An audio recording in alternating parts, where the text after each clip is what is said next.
Sumpah, iPhone 16 keren parah ya. Di video kali ini gue bakal bahas iPhone versi 16 biasa dulu. Kenapa? Karena gue suka banget. Kayaknya tahun ini gue bakal beli iPhone 16 dulu deh. Baru gue coba rasain sebulan, 2 bulan, 3 bulan baru coba ke varian Pro-nya. Karena menurut gue ini nanti gue bakal coba langsung nonton videonya sekaligus kita bahas ya dari videonya aja. Semi reaction gitulah. Udah ditonton 2,6 juta nih.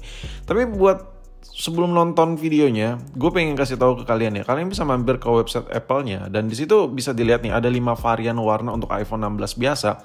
Ada namanya Ultramarine, ada namanya Teal, ada yang namanya Pink, ada yang namanya White, ada yang namanya Black. Jadi ada 5 varian warna ya kan. Oke, kita langsung masuk ke videonya. Di sini video yang resmi dari official si Apple-nya, iPhone 16 ya. Kalau apa yang gue bahas ini, lo pasti sebagian ada yang setuju sama gue. Mendingan ambil varian ini deh daripada yang varian Pro-nya. Karena varian Pro-nya itu terlalu pro banget anjir. Kayak berbagai macam fitur-fiturnya tuh kayak useless lah buat kalian-kalian yang gak terlalu advance banget butuh untuk kebutuhan perkamera-kameraan. Buat sebagai daily use biasa lah. iPhone 16 ini udah lebih dari cukup. Kita coba bahas dulu apa sih yang dikasih. Yang pertama kita bahas dari chipset A18 dari si iPhone 16 ini. Ini gini. Waktu peluncuran iPhone 14 itu, 14 Pro ya kan, zaman 14 biasa, 14 Pro, kita sekecewa itulah sama chipsetnya ya kan. Tapi di iPhone 16 ini, A18 ini, kalian bisa lihat ya, digembar-gemborkan sekali untuk performa chipset yang kalian lihat ini. Gue sampai bingung ngomongnya. Ini performanya kalau kita bandingkan iPhone 16 ini untuk CPU performance-nya. Kita bandingkan buat lo yang pakai iPhone 12 biasa itu udah 60% lebih kenceng ya kan. Buat lo yang lagi pakai iPhone 15 ya yang sekarang yang paling mentok nih yang bisa lo beli itu udah 30% lebih kenceng. Jadi ini buat masalah perharga-hargaan, apakah value? Ya value parah sih, value for money parah, worth it parah ya. Apalagi buat lo yang pakai iPhone 12 yang harganya kalau resmi kita bisa lihat di atas 5 juta lah. Lo nambah kayak setengah lagi ya, setengahan lebih dikit gitu. Lo bakal dapat kecepatan chipset yang lebih dari setengahnya lebih kenceng ya. Setengahnya udah lebih kenceng, lebih dari 50% gitu kencengnya. Jadi dari sisi performance ini bakal upgrade banget. Jadi lo yang lagi pakai iPhone 12, iPhone 13, iPhone 14, even lo lagi pakai iPhone 15 pun, ini upgrade-nya ini gila-gilaan sih dari sisi performa chipsetnya. Ini yang bisa gue share ke kalian semua ya untuk masalah per chipsetan. Dan yang lebih gilanya lagi, kita coba mampir ke website resminya si Apple Kerawak dengan gamblang dan santuinya. Dia mengkasih lihat kan, ayo, lo mau bandingkan apa nih? Compare with apa nih chipsetnya nih? iPhone 12 60% lebih kenceng. Sini ada varian-varian nih, mau 12 mini, mau 13 mini, mau 14 plus. Di sini gue coba ke iPhone 15. 40% lebih kencang. Jadi lu upgrade itu ya udah bener berasa upgrade-nya ya. Dan ini. Yang kedua, kalian bisa lihat di video ini. Ini kayak semacam space gorong-gorong gitu. Nah, kalau kita bahas Apple yang sekarang ini merilis handphone barunya itu ada masalah thermal isunya. Ya di gen-gen sebelumnya kan.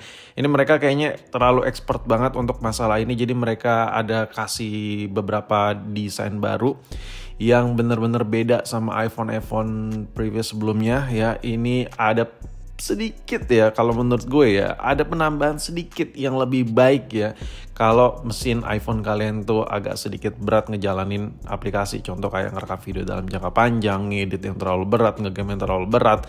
Jadi chipset yang panas itu nggak sendirian, panasnya itu bisa diedarin lebih sempurna ketimbang iPhone sebelumnya. Kalau kita lihat jeroan dari iPhone sebelumnya, ini tuh perkaleng-kalengannya tuh sebatas kayak kaleng cover fleksibel, kayak kaleng penyangga modul kamera, kayak kaleng penyangga tombol-tombol fisik kayak volume button, power button dan sebagainya kayak gitu-gitu. Dan ini kalau kita lihat space besi-besi kalengnya itu cuman buat antena dan perkaleng-kaleng fleksibelan. Sekarang udah bisa ke thermal issues-nya bisa lebih diminimalisir. Nah, kalau buat ngegame anjir lah ya. chipsetnya lebih kenceng ya, pendinginannya juga lebih baik ketimbang iPhone sebelumnya ya. Kayak itu udah combo fix sih. Lu nggak usah disuguhin fitur-fitur lain yang bakal gue bahas di menit-menit ke depan. 2 fitur itu aja udah jadi killer iPhone generasi sebelumnya boy. Nah sekarang gue ngomongin Apple Intelligent deh.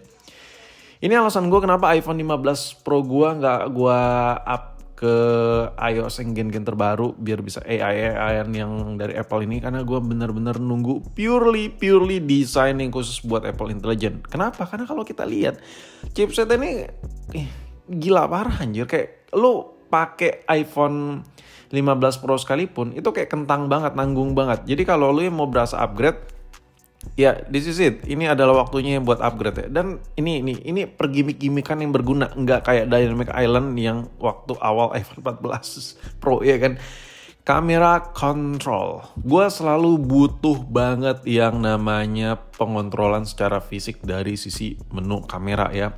Sometimes gue tuh ngerekam video buat konten itu tangan gue lagi megang ini, lagi megang itu. Kalau di layar itu agak sedikit ribet, dan buat ngezoom itu kadang suka slide malah ngegeser menu kameranya. Dengan ada kamera kontrol ini adalah salah satu gimmick yang lebih oke ketimbang gimmick-gimmickan yang ada di tombol switch vibrate yang disulap menjadi tombol berfungsi ya. Menurut gue ini jauh lebih oke ketimbang gimmick yang ada di iPhone 15 Pro tahun kemarin ya. Ini pasti ngebantu aja. Gimmick yang di tombol switch vibrate ini aja ini udah ngebantu juga buat gue, apalagi kamera kontrol ini dengan beragam fungsinya. Dan kalau kita lihat dari iPhone 16 biasa ini buat makro fotografinya, terus buat foto low light kayak ini ditingkatin nih. Jadi kalau lu buat foto-foto gelap-gelap yang biasanya pakai iPhone 15 tuh burik ya, sebenarnya nggak iPhone 15 aja sih. Gue heran ya. Mode malam iPhone itu mulai dari iPhone 12 yang udah ada wide lens lensa lebar mode malam ya, sampai 13, 14, 15 itu kayak kurang oke. Semoga yang ini oke ya. Dan di sini handphonenya kalau kebanting kelempar-lempar ya masih lebih resistensi, lebih kuat apalah bla bla bla. Tapi di sini gue nggak terlalu peduli sama gimmick yang dikasih Apple yang ini ya. Tapi di sini menandakan Apple tuh serius ya kalau struktur handphonenya tuh kokoh. Itu aja sih. Bukan berarti buat lu banting-banting. Action button yang ada di switch vibrate yang tadi gue bahas, ini nggak hanya di varian Pro aja, sekarang di varian base-nya juga udah dapat. Jadi lengkap banget anjir nih pertombol-tombolan yang ada di iPhone 16 biasa ini.